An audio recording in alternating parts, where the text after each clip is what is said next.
A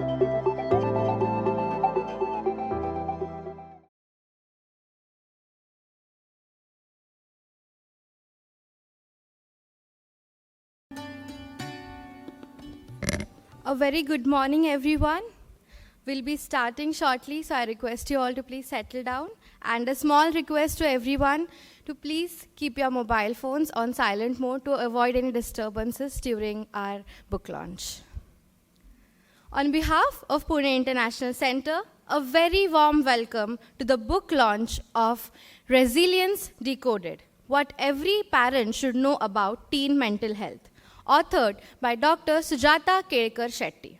This morning would indeed be filled with learnings, inspirations, and conversations around topic that touches every family, mental well-being of the youth.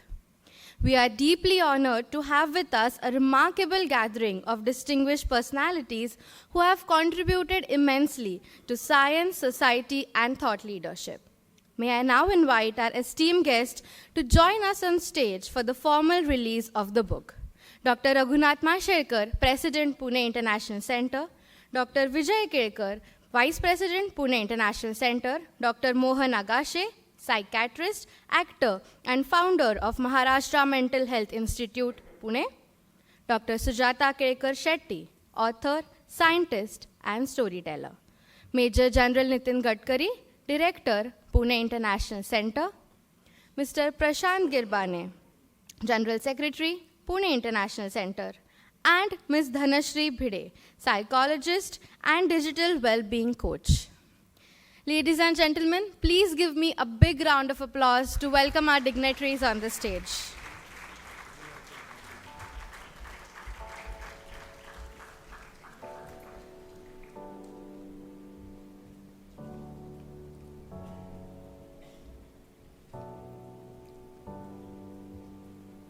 The movement we all have been waiting for.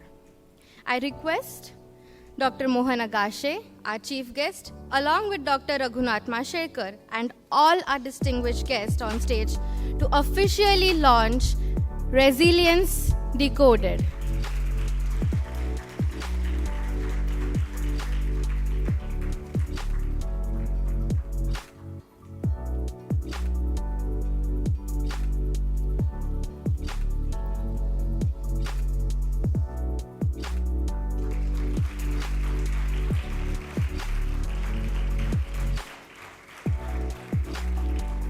I would also like to take this opportunity to congratulate Dr. Sujata Kelkar Shetty on behalf of all of us present here today for this remarkable contribution to the field of mental health. Thank you, ma'am.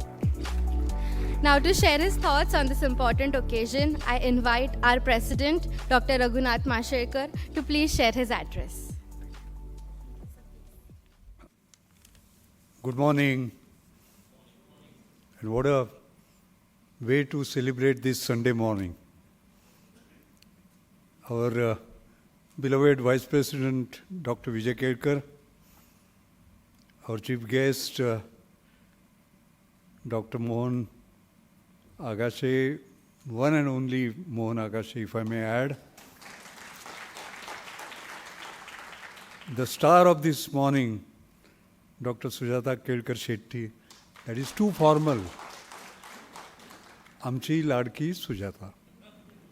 That is a better way of introducing her. Prashant Girbane, Major General Nitin Gadkari, Mrs. Dhanashri Bhide Kelkar, members of our PIC family, distinguished guests, ladies and gentlemen. It's a great morning, as I said. We are launching the book Resilience Decoded by Sujata. I want to begin by warmly welcoming Dr. Mohan Agashe to start with. I call him Mohan. Mohan has been India's most remarkable torchbearer in mental health. And there is an extreme blend of different things in his personalities, of being a psychiatrist, an educator, a cultural icon, and a compassionate human. It was his vision which created, and he was the founder of this great institute who are our neighbor, Master Institute of Mental Health. A vision that he has dedicated his life in destigmatizing mental illness. His belief is that mental health is not merely the absence of illness, but the presence of both balance and belonging. He has always reminded us that caring for the mind is an art of both science and soul put together. We could not have had a better individual, an icon, than Dr. Mohan Agashe. So once again, welcome Mohan and thank you. Sujata's book was already launched in Bangalore, but unless it is launched in Pune, the launch is not complete. It's very clear. So here we are. And it has had some raving reviews and enormous reception around. And I saw a great review by Alexis Jens in TCW in UK, and I quote from that review: "This is a remarkable new book that feels almost prophetic in timing." You know, it is very hard to get such a praise for a book, especially from outside India and from UK. So that actually sums up the impact of the book. And no wonder why. Because we live in an age where our children are growing up in a world more connected and yet more conflicted than ever before.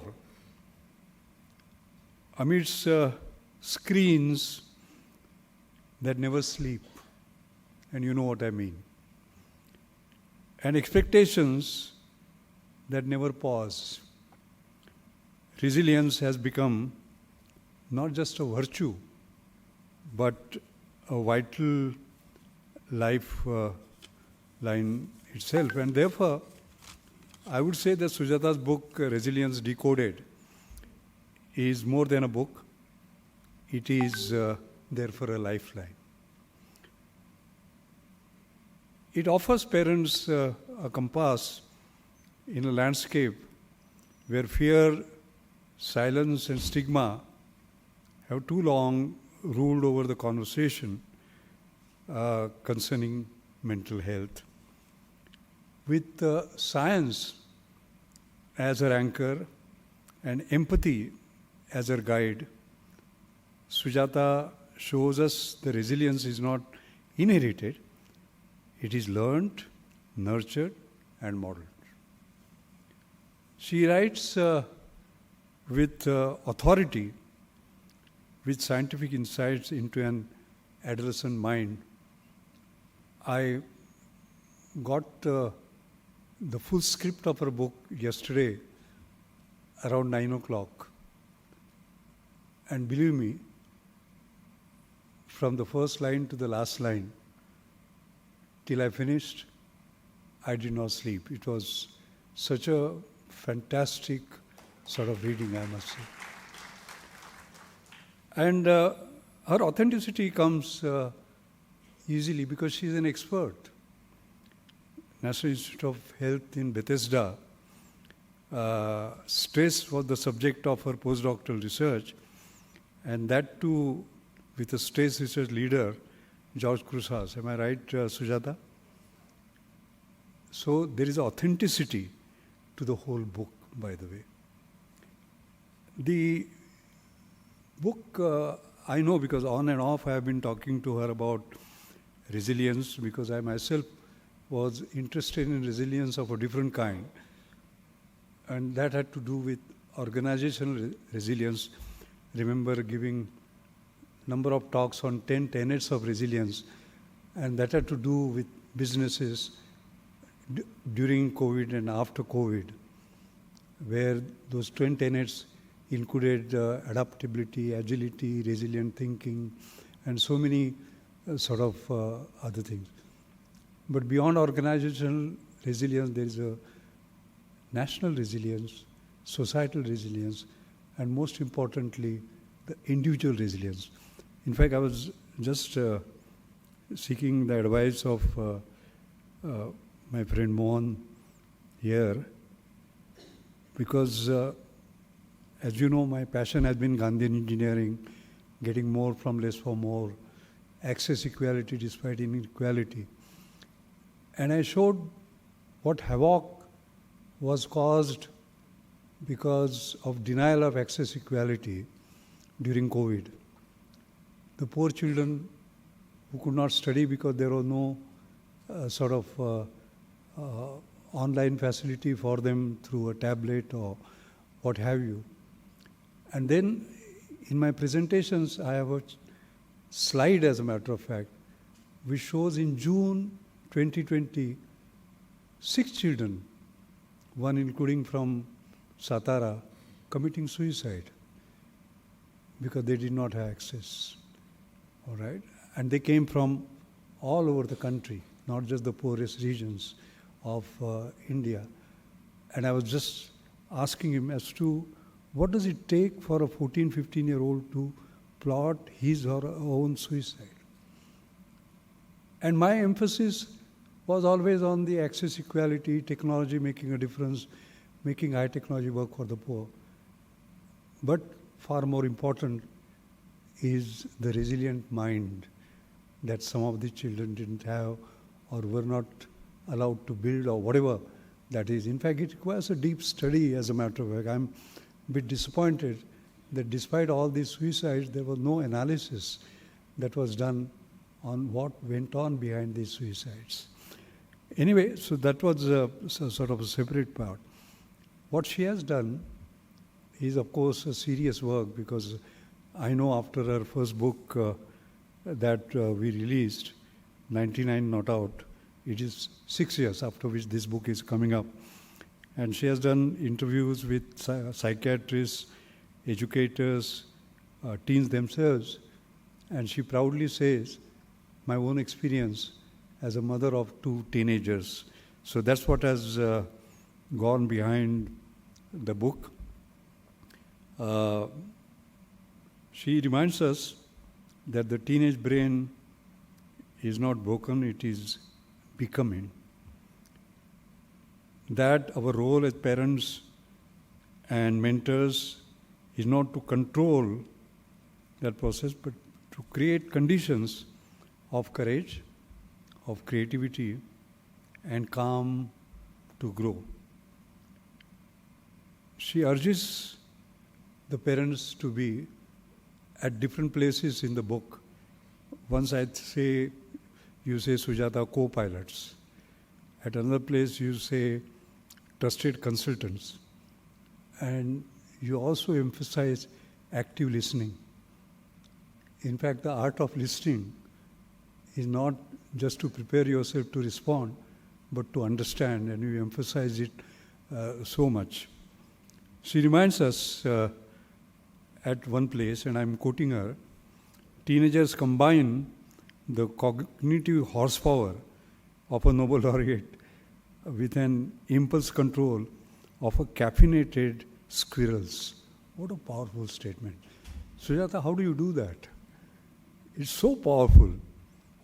And the genes of a scientist in her are seen again and again, like when she says, adolescence is not a problem to be solved, but a biological phase to be understood, a distinction that changes everything. I must say that her chapters are like steps on a bridge, from confusion to clarity, from anxiety to assurance, whether it is decoding social media traps, and I'm sure in our discussion this will come up, or rediscovering the healing power of sleep, nutrition, movement. Every page is both evidence-based and deeply human. Sujata's voice is that of a scientist with a soul, which is a rare combination. Resilience Decoded, this book, will empower families to replace shame with strength, isolation with understanding, and fear with faith, I'm quite sure. The book arrives not just as a book, but it is a roadmap, a guide for parents and families learning how to keep their teens help their teens not just to survive, but to thrive. And at the end, I would say, Sujata, that you're not only in the Resilience Decoded, you're not only decoded resilience, but the hope itself. And thank you for that. Thank you very much. Thank you so much, sir, for those words and reminding us that how resilience began with awareness and empathy. To move forward, it is my deep honor to introduce our chief guest for the evening, Dr. Mohan Agashe. Dr. Agashe is an acclaimed Indian actor, psychiatrist, and academician, celebrated for his remarkable contribution to both the areas, arts and mental health. A professor of psychiatry at BJ Medical College, Pune, he founded the Maharashtra Institute of Mental Health in 1991 and later served as its director professor. Following in 1993 Latur earthquake, Dr. Agashe led an ICMR project addressing the psychological impact on survivors, which influenced Maharashtra's mental health education policy. Beyond psychiatry, he has been a former director of the Film and Television Institute of India and continues to be an advocate for mental health. His contributions have earned him several honors, including Padma Shri in 1990 and the Sangeet Akademi Award in 1996. I now kindly request our chief guest, Dr. Mohan Agashe, to please come on stage and share his valuable insights for this morning. Ladies and gentlemen, a round of applause. Good morning. Generally, I'm not scared while on the dais.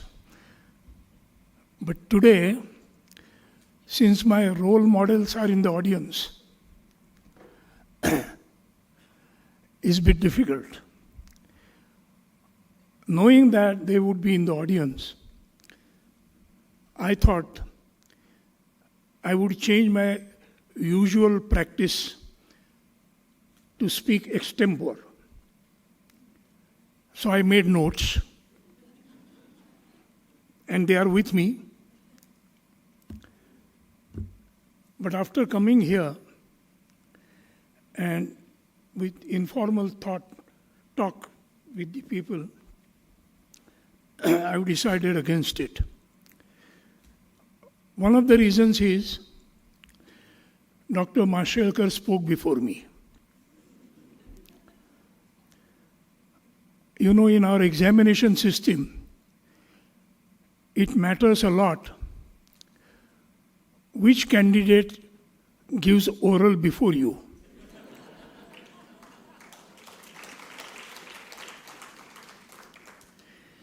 And if a bright candidate is before you, you are doomed. I had learned a small trick in my academic career,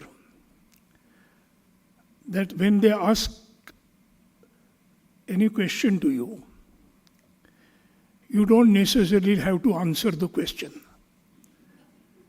But you have to turn the question in such a manner that the examiner should feel that this is what has been actually asked, and give the answer you know.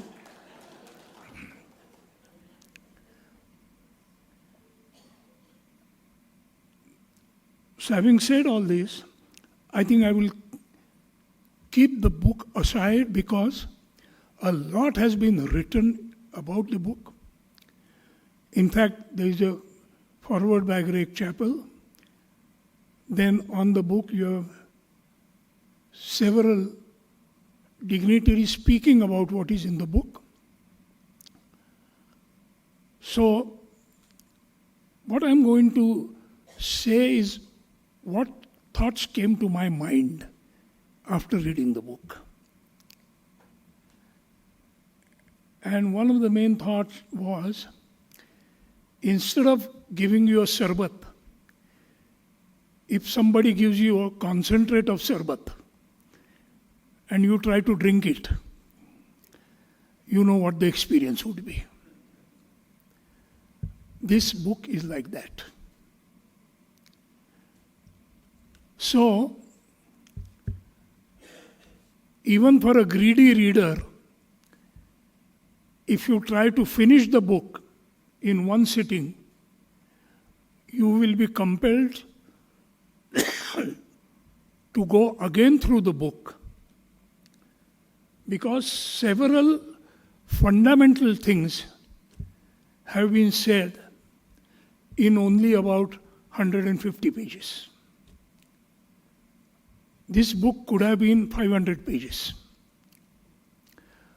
तर त्याला अर्क म्हणतो आपण मराठीतला.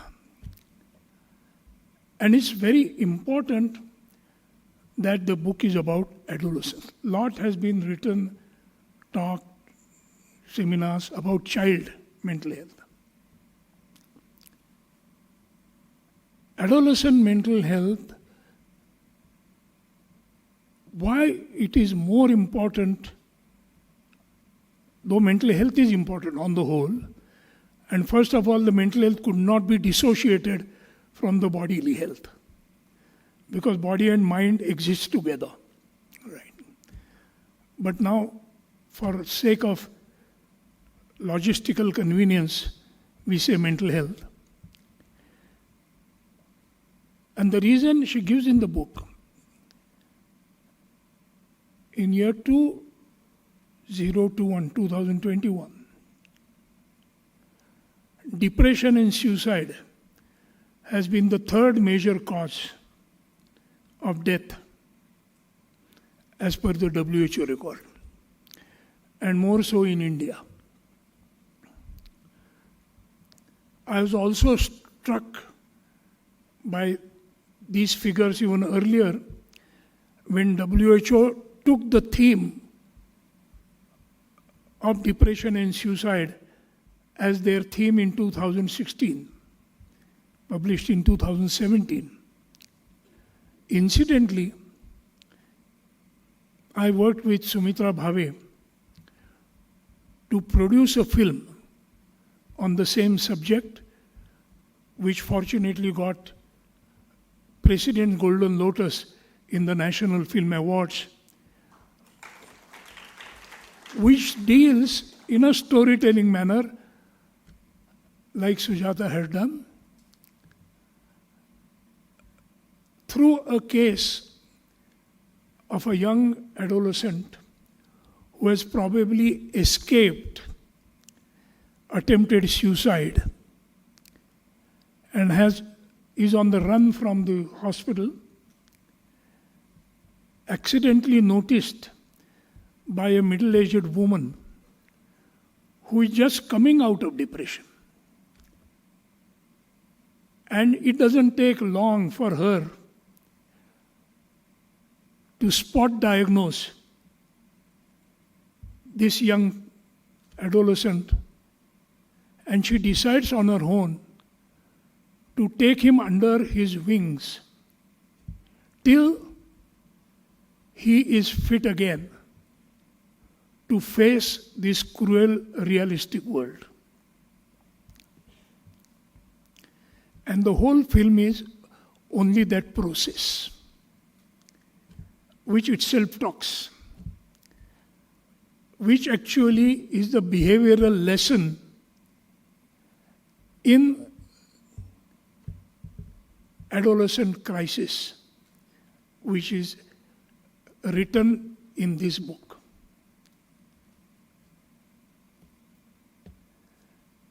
Probably because I'm not cognitively as gifted as Sujata is. Because there is a strong genetic loading.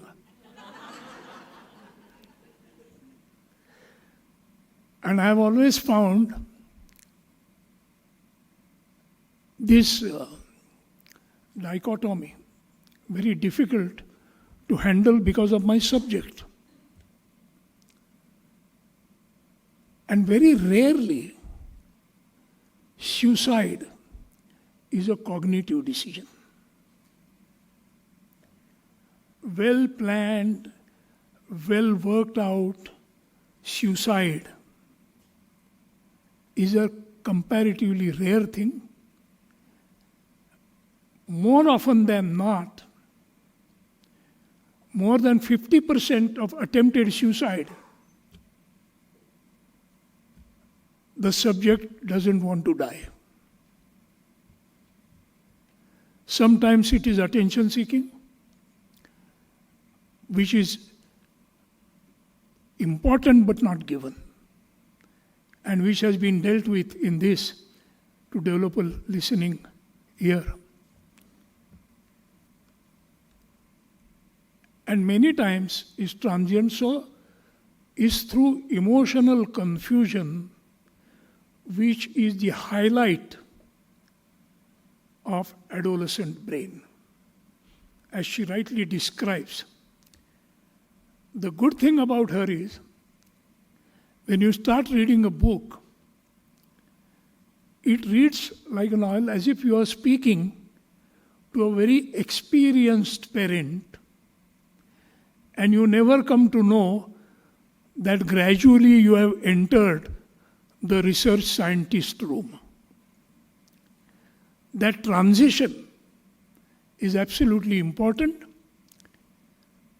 And for that also, I believe her divergent training could be responsible, because after school,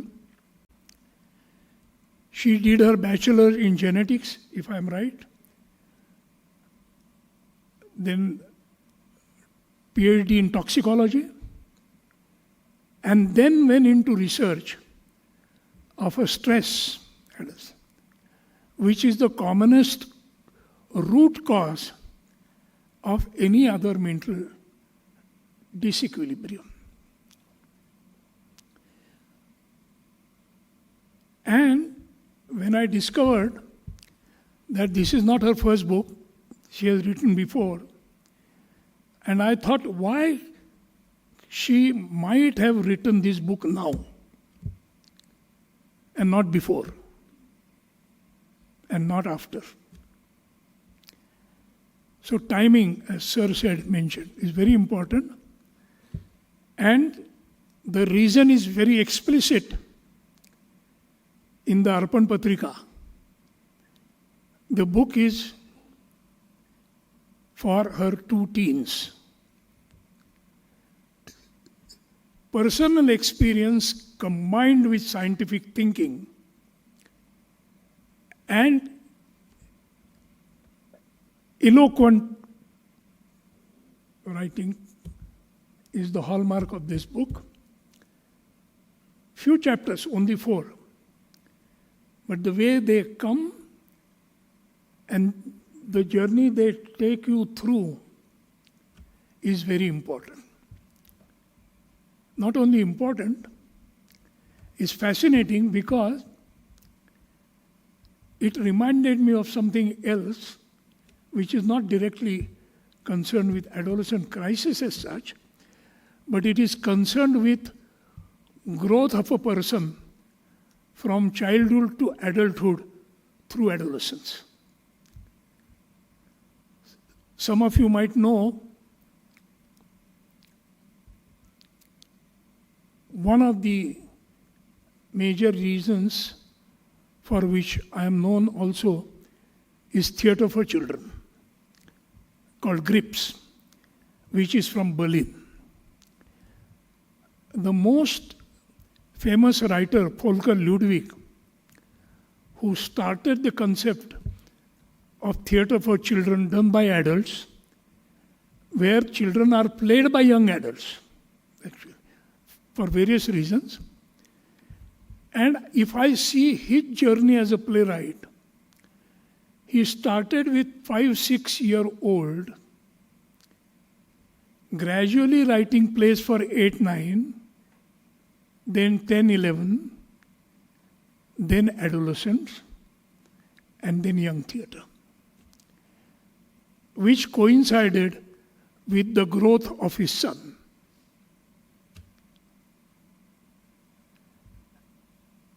And it was remarkable how that transition occurred, because that is the only theatre where there is a recommended age, but only for anyone above 5 years of age, or for anyone above 7 years of age, for anyone about 9 years of age.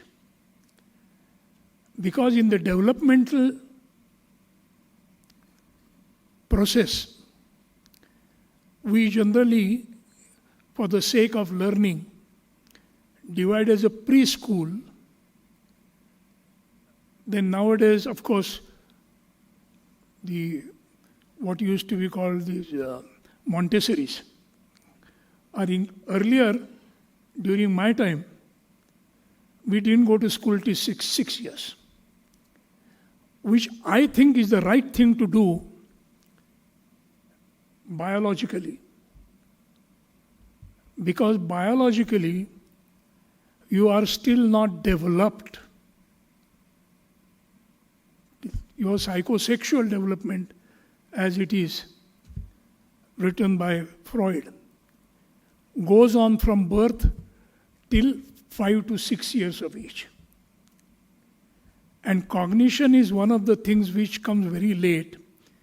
And in fact, Sujata mentions it, that even the adolescent brain, the development of brain is only 80%. So they may look like adult, but cognitively, they still have to mature. And that remaining 20% probably is attributed to what everybody learns through experience. There is a great difference between experiential learning and informational learning. In fact, that leads me to express myself,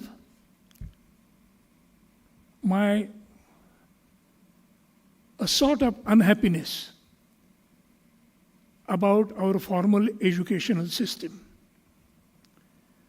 Our formal education is completely cognitively biased. Because the medium of instruction, medium of communication, is word. Written word, and when it is not understood properly, spoken word by the good teacher, not a bad teacher.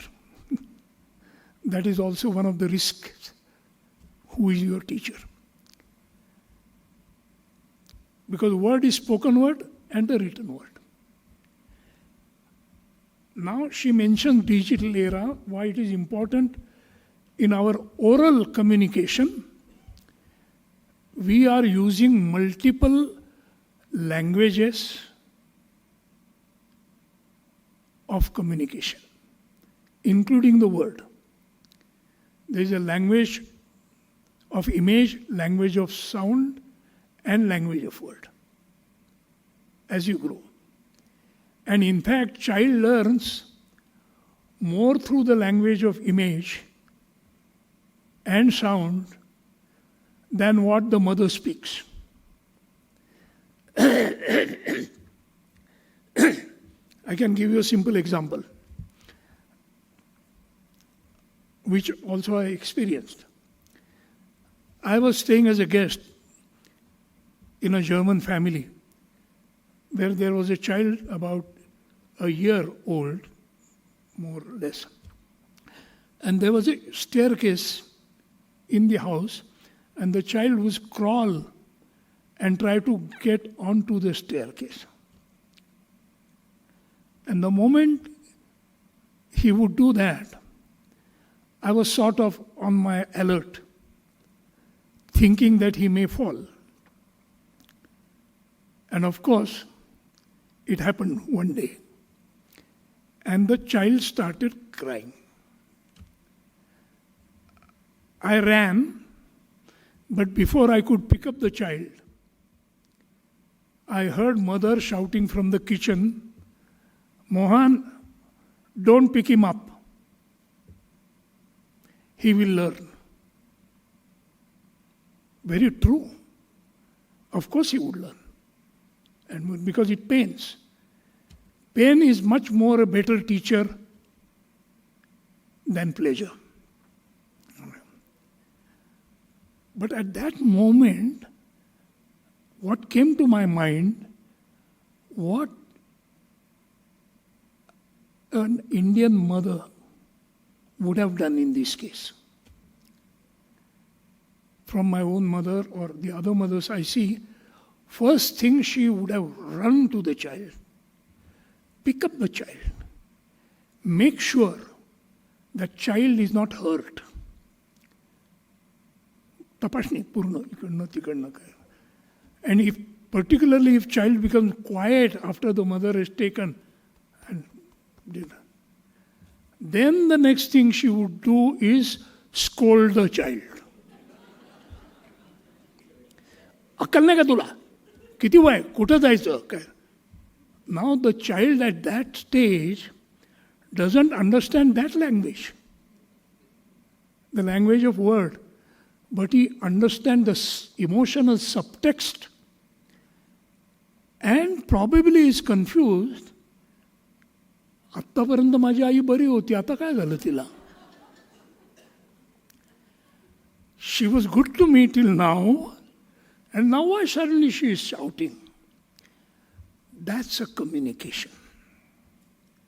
That's a communication of language of word, language of image, because it's a double communication.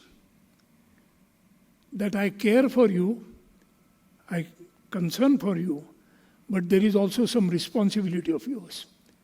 So he knows something wrong has happened. I don't know what, and it needs to be rectified.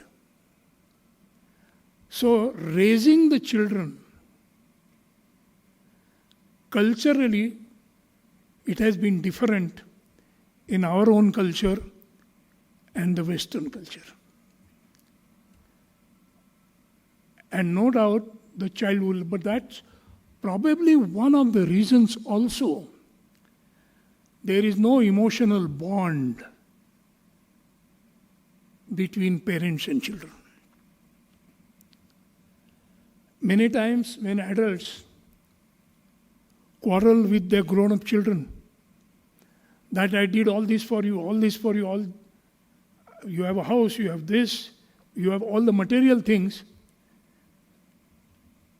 and that grown-up adolescent calmly tells him, did I ask you to do that? Did you find out what did I need? And what they need is the major content of this book.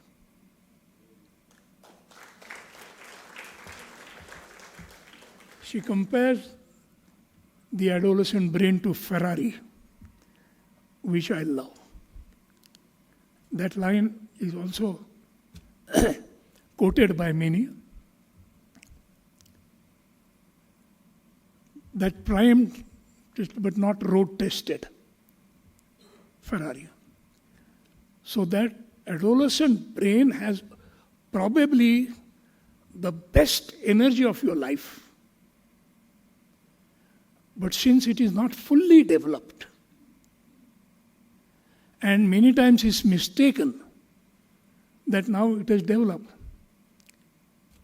So the cognitive growth which she has pointed out, is very significant. And I mentioned the flaw of our current education. Nothing is done in our formal education to develop a sensitive mind, which earlier was done in one word called sanskar. Or when there was a Gurukul system and the child was home till the age of 6, generally not alone, generally with many children. So a lot of factors are responsible why we should now become conscious and aware of today's adolescents, because earlier only parents didn't have to take care of their adolescent children. There were a lot of buffers in the family. In my film it is said की कुणी मुस्काडीत मारली तर गाल सोडायला दुसरं कुणीतरी असायचं. And it is so important कि just somebody explaining him that probably she has done a wrong thing, but if you know the reason behind it, and this is what Sujata asks today's parents to do, that you also don't act impulsively on your emotions. Your brain is fully developed. Their brain is not fully developed. So initiate a good talk. And don't create misunderstanding by your own behavior. There are plenty of such places which reminded me of growing up and the theatrical or cinematic equivalents of the written word here, and which are called behavioral equivalents. There have been some wonderful films about adolescents. These are called coming of age films. One such film in Marathi, rare subject to be handled, will probably come soon. But in the English-speaking world, many good films have come which are very authentic, about like Summer of 42, right? Which are authentic and also entertaining. So if the emotion and intelligence have to work in harmony, and in the regular development, that emotional growth has not been attended to by formal education, it is the responsibility of the parents and the society to see that their emotional growth coincides with their intellectual growth. I would like to bring to your kind notice that the domain of education was captured by cognitively developed. And that is why textbooks came into existence. And that is why IQ came into existence.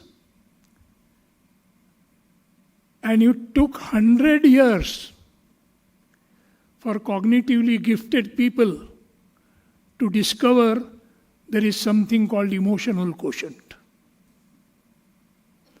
EQ is the new challenge. Sujata, without that word, makes reference to that harmony between. And you have to learn the art of converting experience into word and word into experience by a discussion. Because there couldn't be a film on every aspect of growing up. Otherwise, what I am scared, sorry, I will finish very soon, in 1.5 minutes. Yeah. I was telling you what I'm scared of is today's learning is based more on information than an experience. Because with information explosion, we have too much information before any experience.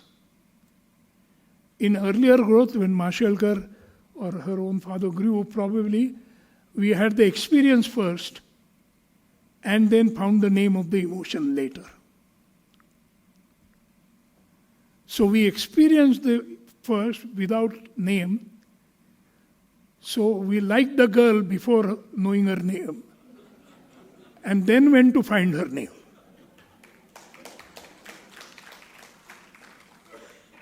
But now, we like only the name without knowing the girl. So what I mean is, in short, let's not mistake informational learning as knowledge. Processed information is knowledge. And knowledge coupled with experience is wisdom. And though not in these words, this is what Sujata, I think, conveys in this book, which is very important, and that is why take your time to read it. I took longer time because I am cognitively not that gifted. But I tried to read the subtext of what she wrote, and these are the thoughts came to my mind after reading the book and reading the subtext. Where we will head, now knowing scientifically, if you are a believer of evolution and Darwin, we are developing into new species, which may look like human beings, but they are not human beings. How can I say this if you want to know? I will quote you Ramayana. See Ramayana, read the book or see the pictures. When Ram went to south and came across Bali and Sugriv, what was the major difference? They behaved exactly like Ram did, but they looked different. And why? Morphological changes are the last changes to come in evolution. So today sometimes we come across morphological human beings, but functionally they may be next species. And the reason I say this, sorry to say last word, my first impression when I went to America in 1981, I generally don't write a letter because I'm not good at it. But it compelled me to write a letter. And my letter started with, I think I have come to a different nation, but I am wrong. I have come to different planet. Here people look like human beings, but they are not. Now this was my raw impression of 1981. And today, cognitively well-educated, well-developed society, and if we see what they are engaged with, I think my reading is not wrong. And let's not follow that. Let's follow the wise or the wisdom given by our culture, adopt new things, but see what is good, bad. Learn to differentiate between good, bad, and ugly. Maybe through book, maybe through samskar, maybe through films. I congratulate Sujata for taking this very important subject, the most vulnerable age, which decides what the future of you is going to be. You can come out as a better adult, or this can hamper your growth as an adult, and that is why it's very important to be aware of the adolescent age and what mind goes through in that age. Thank you very much. Thank you so much, sir, for that thoughtful reflections on the book and also for such a lively address. To introduce our showstopper for today's morning, author of Resilience Decoded, Dr. Sujata, and our moderator, Ms. Dhanashri, to be introduced by Mr. Prashant Girbane, General Secretary of Pune International. Namaskar.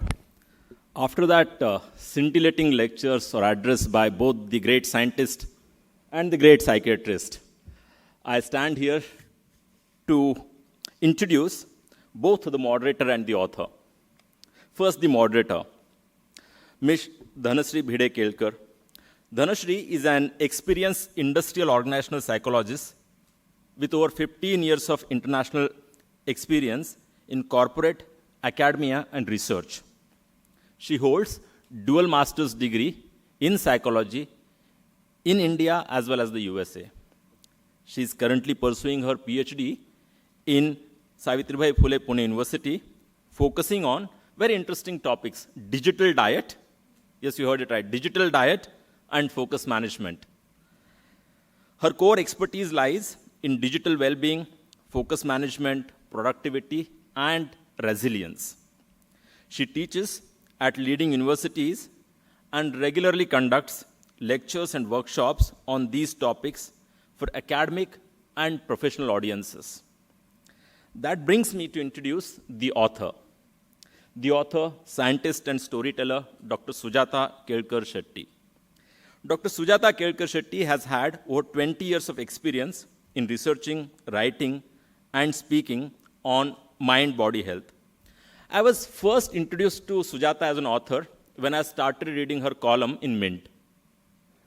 And what was very interesting about those columns was it was very accessible, very readable, but at the same time it always went back and referenced on what great scientists would have talked, as well as her conversations with relevant people to that article. And I went on reading those. I don't recollect how many, but it was certainly 99, not out more than 99 articles possibly. Dr. Shetty is a certified life coach and resilience trainer. During the time she was taking the life coaching, or just about completed, I had benefit of having many conversations with Sujata, and I have greatly benefited from all those conversations. And hence, I understand what that meant. No wonder, today, Asia's largest employer also takes advice and consultancy from Sujata on employees' mental health. She is a trained clinical research scientist, as Dr. Mashelkar sir mentioned, with guidance from the best in the stress researcher, best among the stress researchers. Her work at National Institute of Health in USA, as well as the work here, is well documented. Many of us have heard and read the book 99 Not Out, Your Guide to a Long and Healthy Life. Many of us who love the sport, the cricket, would remember possibly the 99 Not Out of 1999, if I'm not wrong, of Rahul Dravid, and I think 93 before that by Sachin Tendulkar. But when we picked up the book, we figured out many interesting things, and each one of us had many takeaways. I have my own takeaways, but today is not the topic to talk about my takeaways of the book. But every time I talked with somebody, they could figure out different takeaways from them because there was so much more in that book. Today, it's about her second book, titled Resilience Decoded, What Every Parent Should Know About Teen Mental Health. That's published by Penguin Random House in September 25. I thought it'll be interesting to hear Sujata, not just because I had read her articles and the last book, but also because she herself is parent of 2 teenagers. She herself has studied this topic, and I know for sure that she has conversed with multiple teenagers as well as parents over the past few months. Now, I thought, now that we got the book, and all of us these days are very trigger happy in terms of, doing some quick search on internet, right? And these days we got even better tools. I don't know better or worse, but even more powerful tools. So I first of all opened up ChatGPT, and I thought I'll check what's the best book on teen mental health. You could do it after the program. It will still work. And this shows 3 books.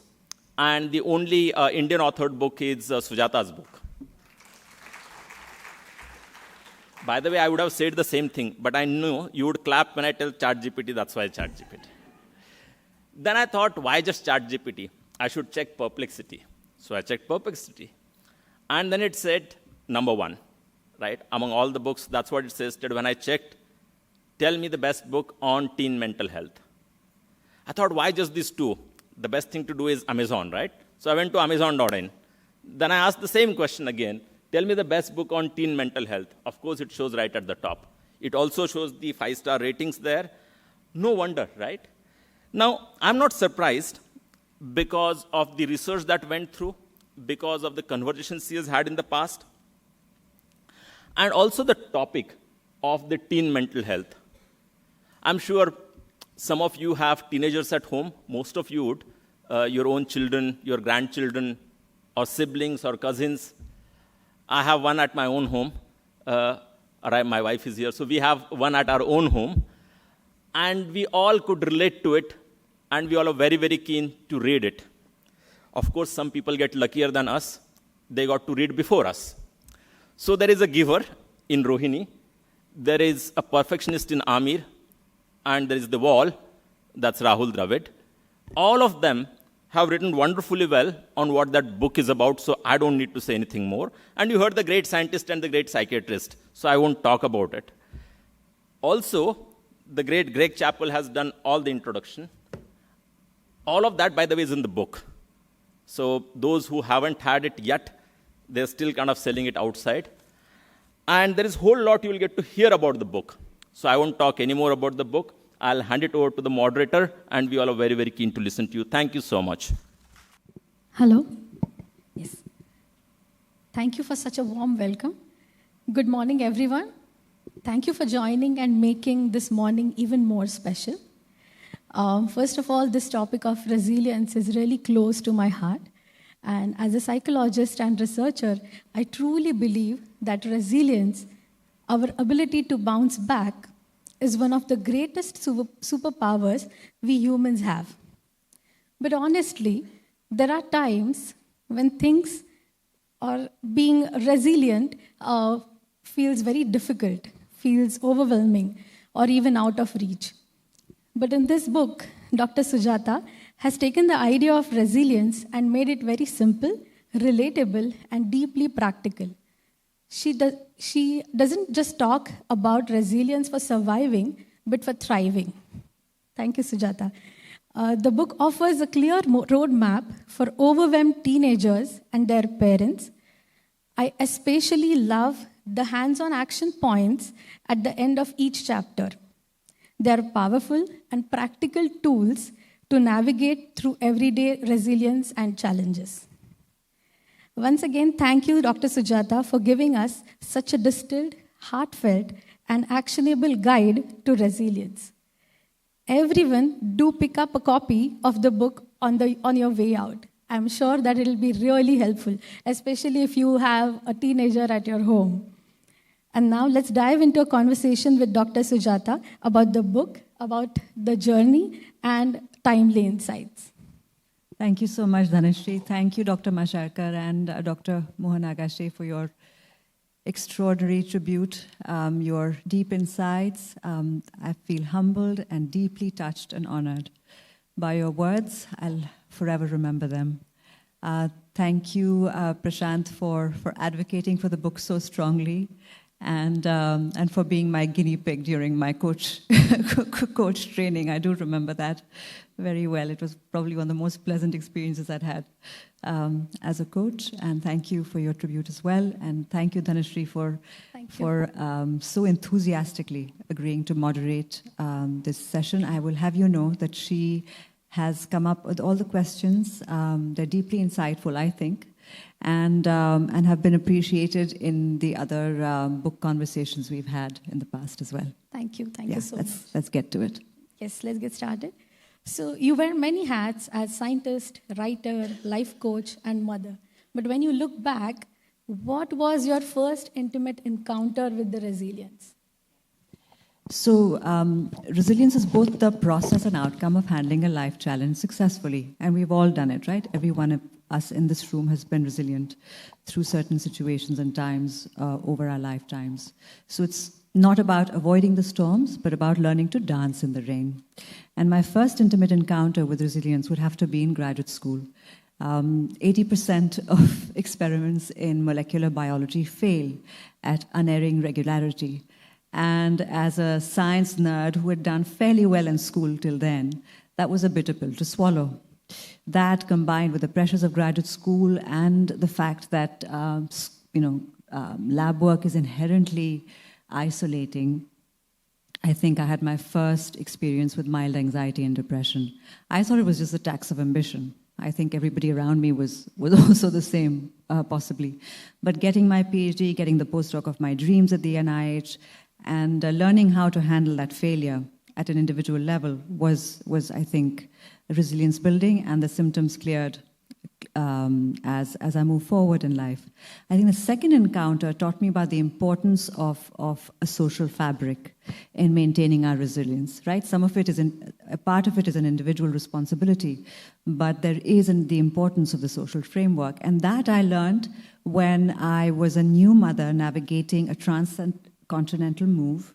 So I had moved from DC to DC to Delhi, to Bombay, and then to Bangalore, all in a span of 3 years. And I was a new mother. Akash had just been born, and I didn't have any friends. I didn't have any relationship ties in Bangalore. And I think that's when I realized that stress is a cunning architect, right? I had learned about it in theory at the NIH, but I learned in practice that it builds labyrinths in your mind when you don't have a social fabric to rely on. So then I focused on building relationships. I also focused on my own physical and mental well-being through habits like sleeping. I would sort of protect my sleep as if it was a sacred covenant. I've discovered that gluten was something that I was intolerant to, so I banished that from my diet. But I had to do very distinct things to protect my mental health. And that's sort of my experience. Thank you for sharing your genuine experiences. But how all these experiences actually evolved into this wonderful book? Yeah, so the book is written through the triple lens of being a scientist, a wellness author, and a mother of two teenagers. As a scientist, I learned and studied how stress tinkers with immunity. As a wellness author, I translated science into actionable wellness advice. And then as a mother of two teenage sons through the pandemic, that's really what crystallized this mission, because I saw their worlds shrink to screens, right? I saw what happened. And this book developed as a consequence. So it combines conversations, or blends rather, conversations I've had with educators, parents, counselors, psychologists, and most importantly, teenagers themselves, and includes my experience as a mother of 2 teenage boys. Yeah, that leads to our next question, actually. I'm really curious that what was the process or how did you end up choosing this specific sample of adolescents? Right. So I think for me, it's personal as well as a scientific curiosity. Adolescence is a biological paradox. Our teenagers have this extraordinary brain that is capable of learning at a rate that it'll never be able to again. And at the same time, the brain is also prone to reckless choices because of the 20% that is still under construction. You've got the amygdala, which is the emotional center that is, ready to go. And then you've got the prefrontal cortex, which is responsible for executive decision making and that makes us capable of making sensible choices, that is still under construction. And these things were naturally not academic for me because I had 2 teenage boys at home, one who became a teenager just as the pandemic hit. And I saw him and his friends go through 2 years of online school. And that was not an isolated experience. 32 crore Indian students faced social isolation during the pandemic. And 1 in 3 experienced depression. These are not small numbers. And as any other parent would, I was deeply concerned about how to keep my boys motivated, how to keep them physically and mentally healthy. And because I noticed that the pandemic brought with it the perfect storm of social media use, increased social media use, social isolation, the ever-present academic pressure that is the mainstay of our children's lives, and then that combined with what I learned about the adolescent brain. So you had this brain that was uniquely vulnerable, as Dr. Agashe eloquently mentioned to us, and at the same time, it was not getting any experiential learning. It was all 2D learning, but life is 3D. Okay, thank you. As you mentioned, you have 2 boys at home. So, honestly, you also talk about being a recovering helicopter mother or parent in your book. So as a mother myself of 5-year-old, it's very relatable that sometimes you feel like literally protecting them, but there are times when your wisdom says that you need to step back and let it happen. So 100%. How do you balance? Yeah, 100%. So the science says that teenagers need to take risks to grow, the experiential learning that we were talking about. But as a mother, you want to bubble wrap them. You want to protect them, right? My older son plays cricket, and I remember going to his coach very seriously and saying, can't we put like armor on our children? Because they were constantly getting injured through the time that he was in middle school.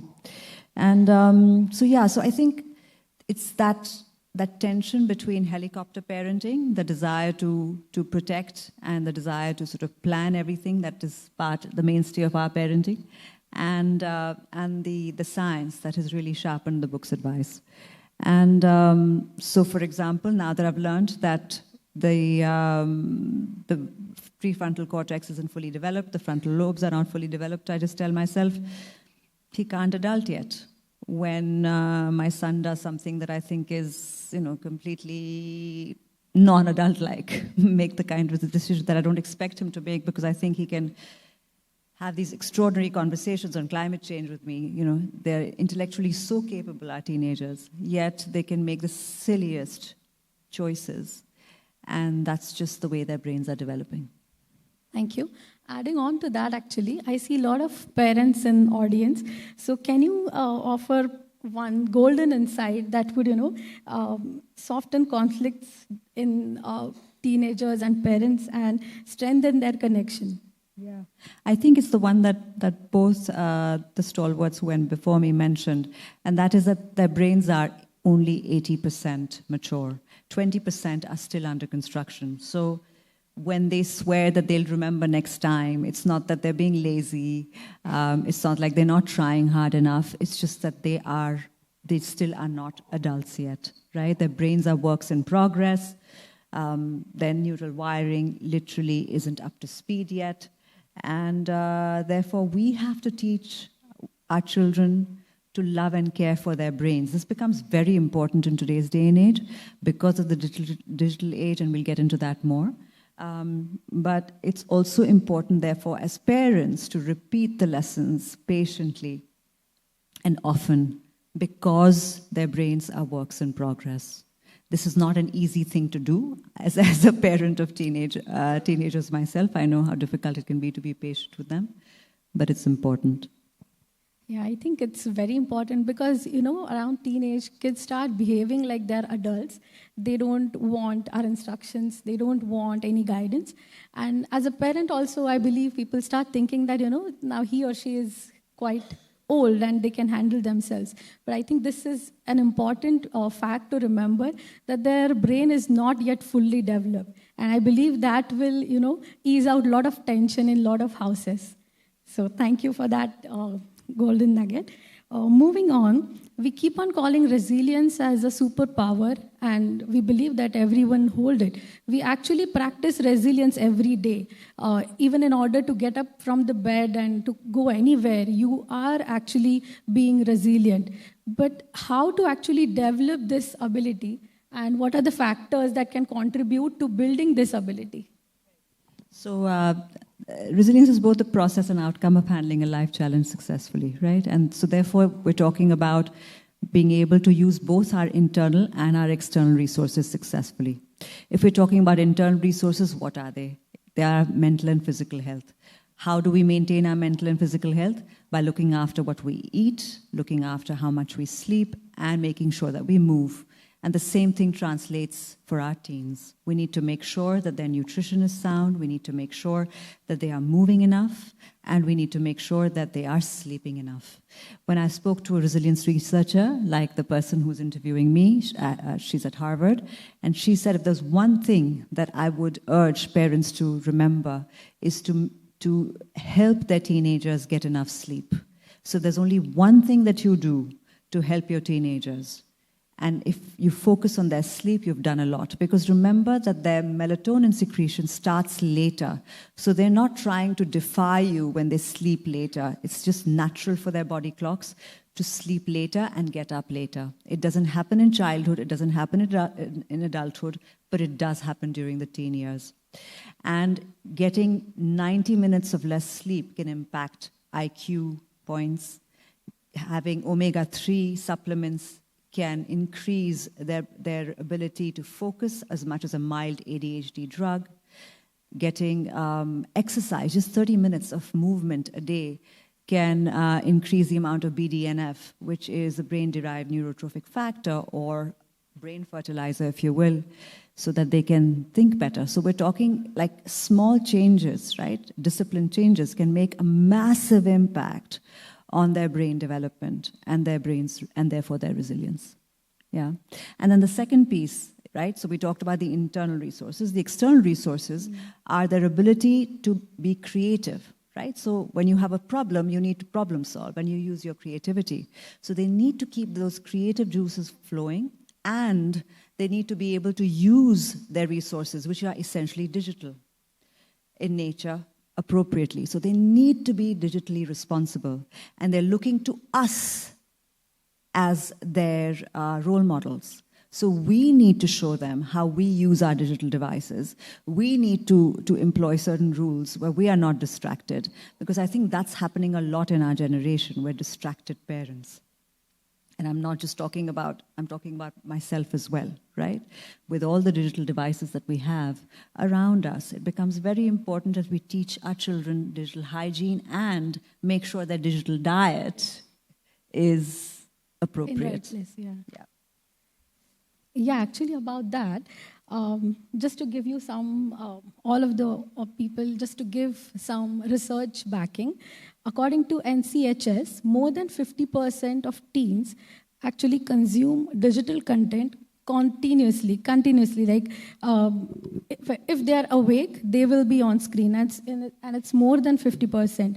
And it leads to more than 5 to 6 hours, excluding their schoolwork, which is too much, and you can imagine what all you can do during that time. And because of that, then again, we lag behind with all the factors that are leading to resilience, like good food or good movement and having creativity. All of that has been replaced by screen time. So as a researcher in digital diet, I can't help but ask that how does this constant media consumption affects teens' resilience? No, thanks, Anushree. The Oxford University Press named brain rot as the word of the year last year, right? Yeah. And brain rot means the mental fatigue and the lack of focus that comes across for adults and teens when they are scrolling through low-quality social media content. It happens to us, it also happens to our children. The good news is that it is reversible. Right? And particularly in our children, it is very rapidly reversible because their brains are extraordinarily plastic, right? Remember, they're Ferrari brains. But we have to still help them monitor their digital diet. As a teenager that I spoke to, and the best conversations I had were with teenagers, eloquently put it, she said, Auntie, we don't really have issues with our digital diet when we have things that we are motivated to do and we have offline activities we enjoy. So it's not like teenagers are unlikely to want to do anything offline if we inspire them to, right? It's up to us. And by us, I'm not just talking parents, I'm talking about the community. I'm talking about the village. Because one thing that does happen, and it's happened in our generation, is that we had a village when our children were little, but the village disappears when they're teenagers. So it's something that I think parents struggle with. One of the things that my book recommends is a digital sunset, which is to switch off the devices as a family at a certain point of time in the evening. Have we achieved it in our own home? No, we have not. But we have achieved a digital blackout, which is essentially switching our phones off and keeping them outside our rooms at night. So at least they have good night's sleep. Has been able to, And I believe it will also help melatonin and all the hormones to sleep better. Yes, 100%. Yes. Another trend that I have noticed in my students that I wanted to share, that whenever academics becomes really overwhelming or too much, they find solace in binge watching, gaming, or scrolling. So what do you think about that dependency? How will it impact resilience? Will it impact resilience? 100%. So I think short-term short-term watching of Netflix or gaming is actually useful for handling a stressful situation, just as it is for us, right? You come back from a long day's work, you've finished whatever you had to do with your children, you watch half an hour of TV, it's not a problem. In fact, it helps us put whatever it is that we've been thinking about aside and then allows us to get back to the problem solving, if there is a problem to solve, which there invariably is.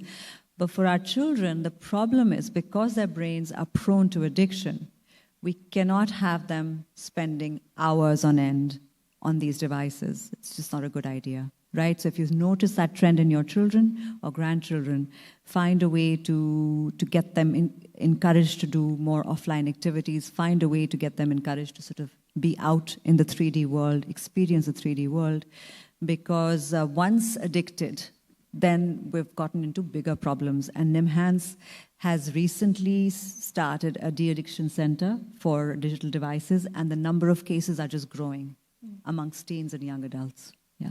And I believe it leads to a lot of procrastination. Procrastination, I believe, is a very popular term nowadays. And everyone wants to blame everything on procrastination because I was feeling procrastinating and I did that. So a lot of my students do show these behaviors. Thank you so much for this book. I have shared this book in my circle so that hopefully all the parents will read it and students will be better off.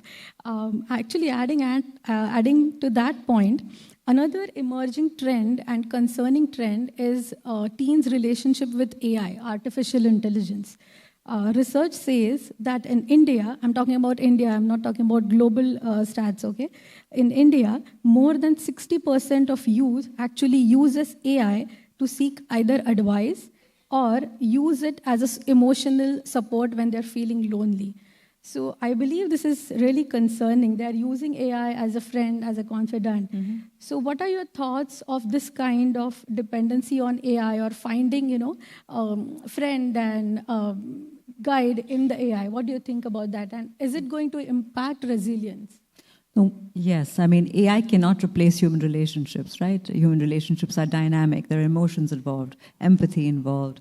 They are unpredictable. They depend on the environment. They depend on shared experience. But there is a trend. I've spoken to professors at Flame. I've spoken to professors at Ashoka. And there's a disturbing trend of turning to ChatGPT as a surrogate boyfriend or girlfriend when our young people are going through a breakup. And you mentioned that you had seen that as well, right? And that to me sounds, as somebody from that generation, that just sounds absurd. But this is the reality that this generation has. And when you look at the studies done, right? So the MIT study on cognitive impact of using AI exclusively, not great. Right? It's not good for our children to be using ChatGPT to write their essays. I mean, this is an obvious to us as adults, but it's something that studies have also proven. The other is, Stanford had a study that showed that you can't depend on chatbots for mental health support just yet. They are not useful, and they're sometimes downright harmful. So the technology isn't there yet to help our kids, and therefore we have to have offline solutions. Yeah, I believe we need to educate them about this, that these are wonderful tools, but how to use it and how to make it work for you, not you end up working for them, right? Yes. So moving on, actually, as you mentioned, human relationships are dynamic, and I believe the core part of it is communication, two-way communication. And when we are dealing with AIs, communication is the problem. But when you have teen at home, even having communication with them becomes difficult. So what do you think, what role communication plays in this whole equation of resilience? Yeah, I mean, I think that's probably the only thing that I've done right with my children, and that seems to have been sufficient. And that's thanks to the coach training, because we are taught to listen. And so compassionate, non-judgmental listening, right? Because they don't want us to lecture, they want us to listen.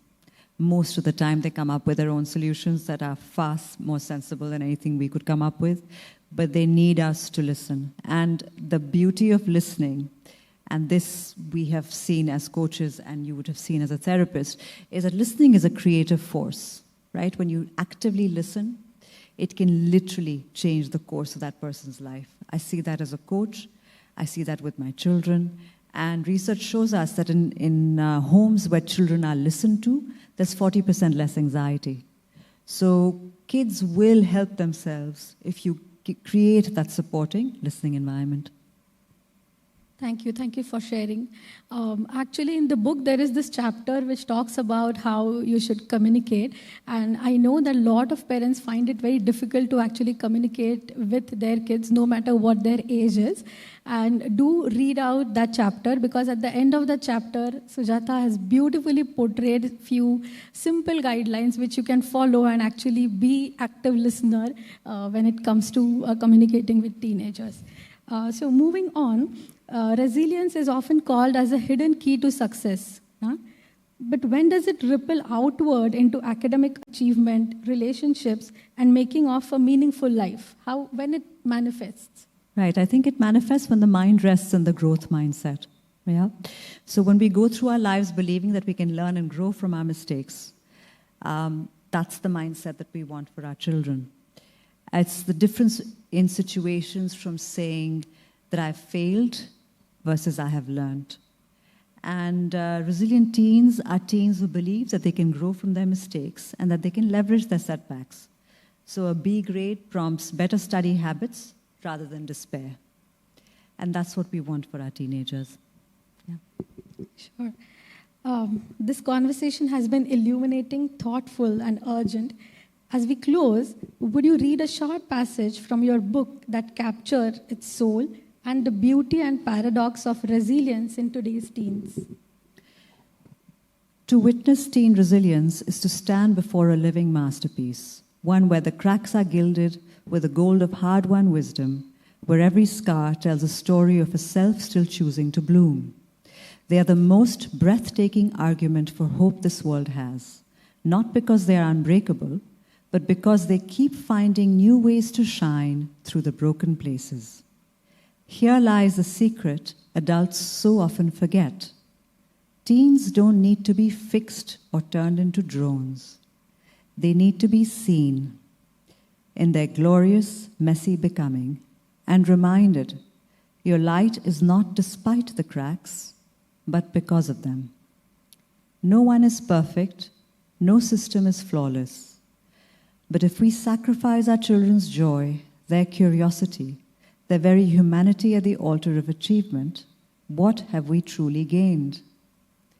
Perhaps these words belong nowhere. Or perhaps they're the quiet heartbeat of this book. A reminder that education without breath is just another kind of suffocation. Good luck growing resilience in your beloved teens. Thank you so much, Sujata. Before we start taking questions, actually, Dr. Sujata has something special that she would like to share. I'd like to end this discussion with a short story. Every morning, in a kitchen glowing with early light, a father would take his erasable marker. On the great white walls of tiles, he wouldn't write, he would draw. With careful strokes, he sketched a graceful gateway. And at its center, he placed a lock, shaped not from iron, but from a math equation. Her mother would say, "Beyond this gate lies a secret garden. They say its flowers are spun from candy floss that hums melodies, and its fountains flow with liquid sunlight. But the path belongs only to those who can open the lock." The little girl would sit before the drawn gate, her small face earnest with thought. Some mornings, the lock would turn with a quiet click of understanding, and the gate would swing open in her mind, revealing wonders that lingered long after the marker was erased. Other mornings, the lock held fast, resisting all her efforts. Her parents never gave her the key, but they watched, full of quiet pride and unwavering belief. They were never cross when she struggled, only if she didn't try at all. To them, the attempt was everything, a sacred act of courage. With each passing day, each puzzle faced, she grew not only wiser but braver. She came to understand that a locked gate wasn't a barrier, it was an invitation, a promise that beauty and clarity lay just beyond, waiting for her persistence. She learned to face locked doors without fear, for she had become the master locksmith of her own mind. That little girl was me, the wall was our kitchen wall, and the two wisest guides who showed me that resilience is the master key that unlocks every gate are my parents. And tonight they're here in the room. Baba, I don't know if you remember the math equations you'd write on the kitchen walls for me daily, but through them you gently taught me to persevere. And Ma, I don't know if you remember how you encouraged me early and often to persevere. This book and every word within it grew from the seeds of resilience that you both planted. Thank you.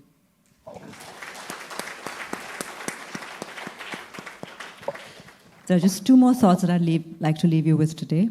One, that true resilience isn't about being unbreakable, it's about having the heart of a lion. The courage to face big feelings, to fail and to try again. It's that lion-hearted spirit that carries us through. And two, that resilience isn't caught, it's taught.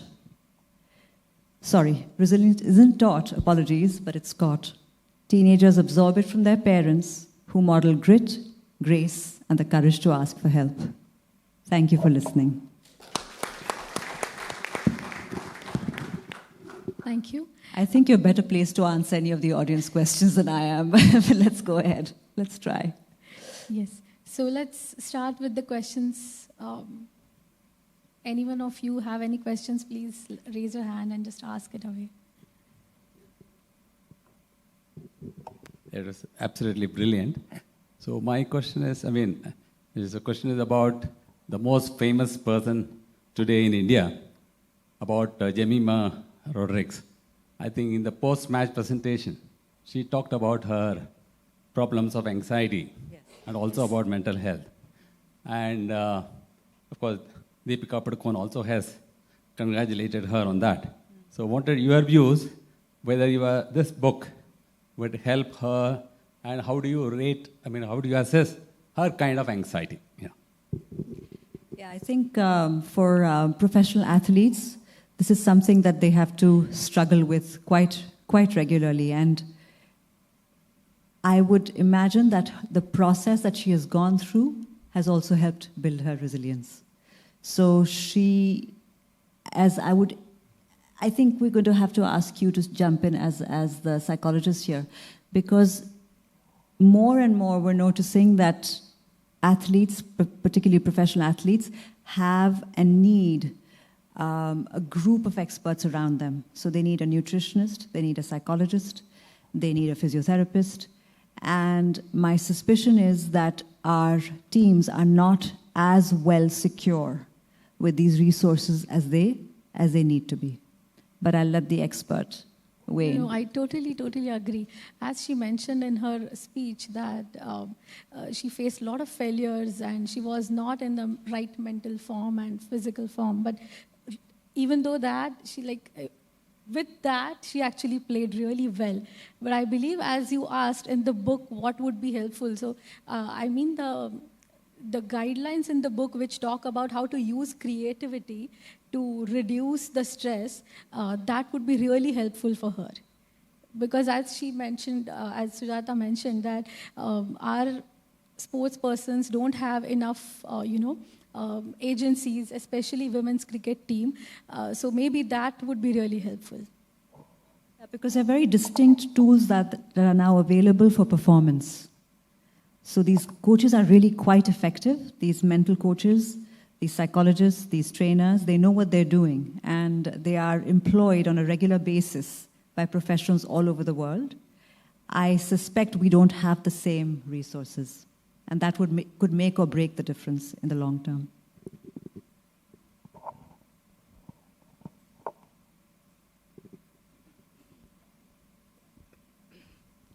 Hello, I'm Jan Hi. Kelkar, a basketball coach, and my question is, how the team games are important at the teenage?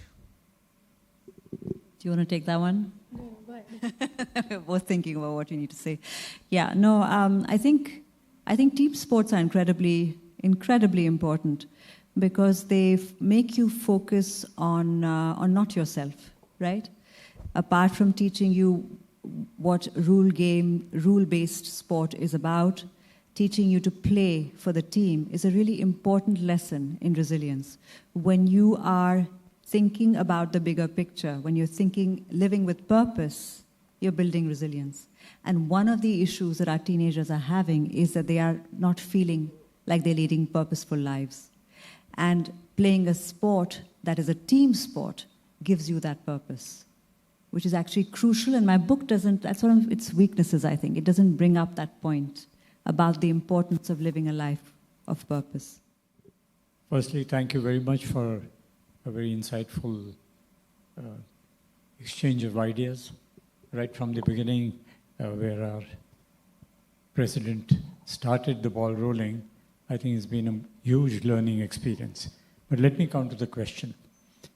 What would you advise the parents of a child that's growing up with a physical deformity? Initially, the child is not aware of that deformity because dealing with it and doing whatever the parents asked the child to do. But now growing up, the child is aware of that deformity. Now before, the child is still dealing with it quite successfully, and one gets an impression that there's something driving her to do that, knowing that there is something, but she doesn't want to lose out on the fun of growing up. Now here's the question. The question is, as she approaches adolescence, which is some years away still, what is it that the parents could do to prepare that child for that portion or that phase of her growing up where she would be in adolescence? Yeah, I think that's a really important question, and it really applies to all our children because all our kids have weaknesses, right? There are always some weaknesses, some more obvious than others. I think the key is to find an offline activity that she really enjoys and is relatively good at, because that will motivate her to work on that and to get her as deeply involved in that as she can. And the reason I suggest that is because that's what I've done with my two boys, right? One was a natural athlete, the other is a naturally creative. And we have kept academics aside, and by that I'm not saying that they're allowed to fail, but we have allowed them to just focus on their strength. And that has kept them grounded, that has kept them motivated, and that has kept them engaged with their lives and has given them purpose. And I wouldn't go so far to say that they have a disability in another area. We're very fortunate that they don't. But I think the importance is for the child to feel seen in doing something that they thrive at, right? And then they forget everything else. That's the beauty of it, right? When my son is painting or writing a poem, he's lost in that. And when he gets sometimes he gets positive reinforcement, sometimes he doesn't. But now it doesn't even matter. And now he's much older, now he's doing it as something that he wants to do professionally. But even when he was little, he could go into that world. And my older son could go out into the field and play. And whether he won or lost, he still enjoyed his day because he loved his sport. I think it's that finding that thing. And it's not about the social upside. When they're little, they don't care. They just enjoy, they're just doing it because they enjoy it. Then when they get good at it, if it times itself with their teenage years, then they get that positive reinforcement as well. So then the disability will get sidelined and the focus will be on what she enjoys and is good at. Yeah.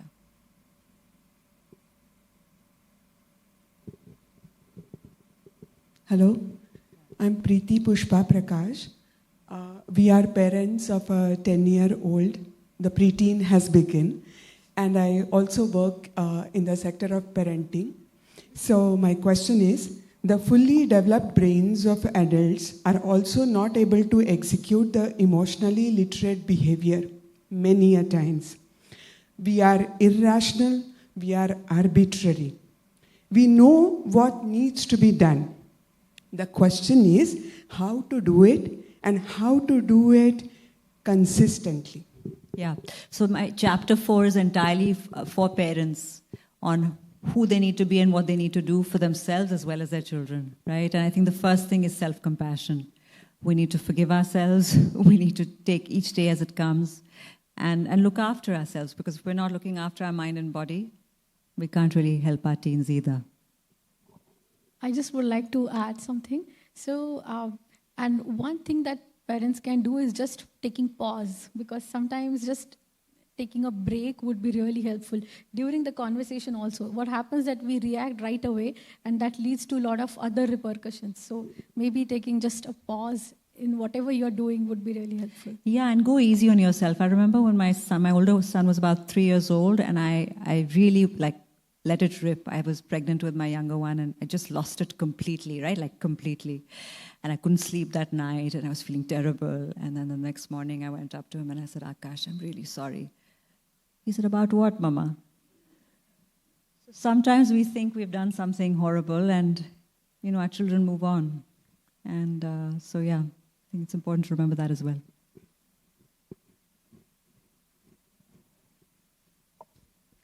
Yeah, hello. Chalte? Yeah, I'm Latika, and thank you very much for your conversation. I wanted to put to you a question which was a little more general, in the sense that the world is looking at something that it is unable to control, and that is change. That change is social, it's technological, it is familial, it is psychological, at all levels. And it's extremely hard to adapt to it because it is changing so fast. And we're also very conscious now of things that we were not conscious of before. And perhaps that makes these kind of things that we have spoken about, resilience and so on, matter more than it mattered before. Now, I don't know if you've ever come across something that I have seen. People are talking of, quote unquote, degrowth. Now, what that degrowth means, whether it's on the level of your daily life or it's in the level of society, people are bringing that back, maybe a return to nature, but with less consciousness and effort, more effortlessness as happened before. For instance, a small example would be what you have just spoken about, what parents need to do. In an earlier generation, parents slapped their children, they got angry with their children, and eventually it was all absorbed.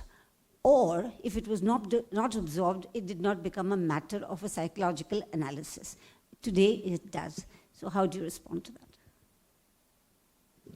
Yeah, I think the point that you made about the brain being overwhelmed by the rate of change is true. I think adults and children are experiencing that, which is why it becomes important for us to focus on the basics, right? So the pillars of sleep, nutrition, and movement apply for us as well as our children.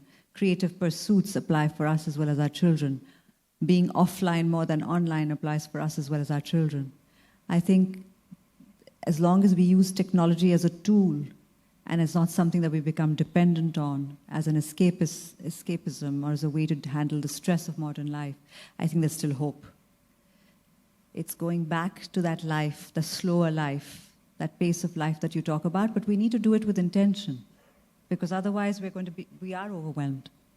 We are overwhelmed. Our brains are emotionally and cognitively overwhelmed by the digital world. And we have to do something that is radical, and we have to do something intentional. Otherwise, this is the state of affairs. Yeah, I just wanted to add something to your point that, nowadays parents are really obsessed with having something more, like more marks, more degrees, more extracurriculars, more money. Everything is related to or wanting something more. And unless we stop that, unless we degrowth, it's just going to get more and more difficult to handle ourselves and our kids. That's what I believe. Yeah. No, but I think that's the point. If you're looking after these pillars, you'll rethink the way that you are managing your life, right? That greed will not be such a strong element by definition. Very important. Yeah. So, apologies for interrupting in between, but I would request the moderator to please take the last question. And obviously, there would be some time for the audience to interact one-on-one later. Thank you. Thank you. I think she will. Okay.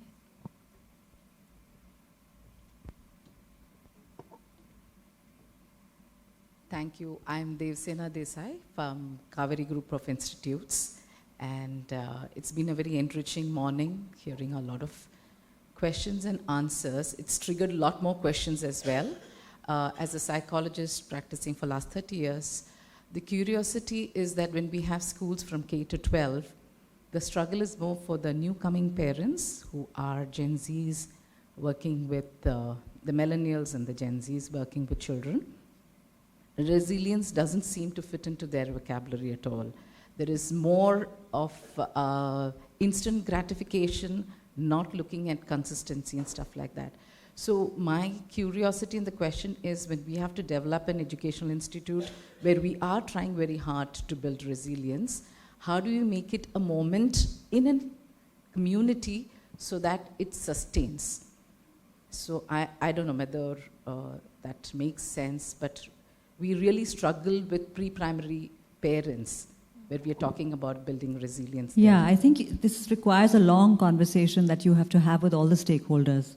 Right? So the teachers, the parents, and it'll be a continual conversation because the point isn't going to sink in right away. And the point needs to be brought up in a series of conversations and be very much a part and fabric of the values that your institution is entrenched in. Because unless that is the case, it's not going to work. Because the parents themselves are very distracted. They Yeah, might that's agree true. with you and then they go back to scrolling and they've forgotten, right? Yeah, that's true. That's true. So I think another track that I was looking when we were talking about resilience decoding, the book you're talking about teenagers and how parents need to handle. We need to look at resilience building in parents per se as individuals. Chapter 4. To go back again. Okay, thank you. Thank you so much. Thank you for Thank being you. such a patient audience. You guys were amazing. And I've been deeply, deeply honored and touched and profoundly moved by all of your presence. Thank you so much. And I'd be happy to sign a book if you should desire. Otherwise, feel free to leave. Thank you. Thank you very much for taking time out of your Sunday. I really appreciate it. Thank Ask you you. a question. Thank you. Sorry. Do I have Yes. permission? Yes, please do. All right. Sorry, I'm not so firm in the feet, so I'm not. Please standing. don't. Dr. Mohan Agashe talked about 6 years, no school, and he talked of the period of sanskar. You talked about the mathematics on the kitchen wall, and you did what you did after that. Today's lady or woman, wife is talking about second income. Children are entering school at 2.5.